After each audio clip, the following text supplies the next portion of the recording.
আসসালামু আলাইকুম রহমতুল্লাহ বারাকাতু। কালকে এলেমের কথা বলছিলাম। তো এলেমের পর হচ্ছে জিকির। হর হালতে সবসময় আল্লাহ তাআলার ধ্যান খেয়াল দিলে পয়দা করা। যে ব্যক্তি জিকির করতে করতে জিহ্বা তরতাজা রাখবে, সে কাল কিয়ামতের দিন হাসতে হাসতে জান্নাতে প্রবেশ করবে। সুবহানাল্লাহ, কত বড় কথা!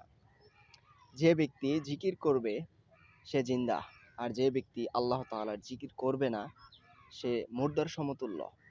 সর্বশ্রেষ্ঠ জিকির হলো লা ইলাহা ইল্লাল্লাহ মুহাম্মাদুর রাসূলুল্লাহ। এটা হচ্ছে সর্বশ্রেষ্ঠ জিকির। এই জিকির করলে আল্লাহ তাআলার কাছে, আপনি এই জিকির করে আল্লাহ তাআলার কাছে দোয়া করবেন, আল্লাহ তাআলা অবশ্যই কবুল করে নেবেন। কারণ এটা আমাদের মুহাম্মদ রাসূলুল্লাহ সাল্লাল্লাহু আলাইহি ওয়াসাল্লামের জিকির। সর্বশ্রেষ্ঠ জিকির হলো লা ইলাহা ইল্লাল্লাহ।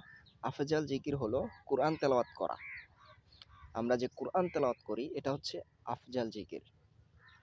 আফজাল জিকির হলো কোরআন তেলাওয়াত করা। সকাল বিকাল ৩ তাসবিহ আদায় করা। আর ৩ তাসবিহ হলো সুবহানাল্লাহ ওয়া আলহামদুলিল্লাহ ওয়া লা ইলাহা ইল্লাল্লাহু ওয়া আল্লাহু আকবার ১০০ বার। যে কোনো দুরূদ শরীফ ১০০ বার, ইস্তেগফার ১০০ বার। মাসনুন দোয়াগুলো জায়গা মতো আদায় করা। হক্কানি পীর সাহেবদের আজিফা থাকলে তা আদায় করা। এই জিকিরের লাভ জানিয়ে আমি বেশি বেশি করি এবং মুসলমান ভাইদেরকে দাওয়াত দেই। আর আল্লাহ তাআলার কাছে দোয়া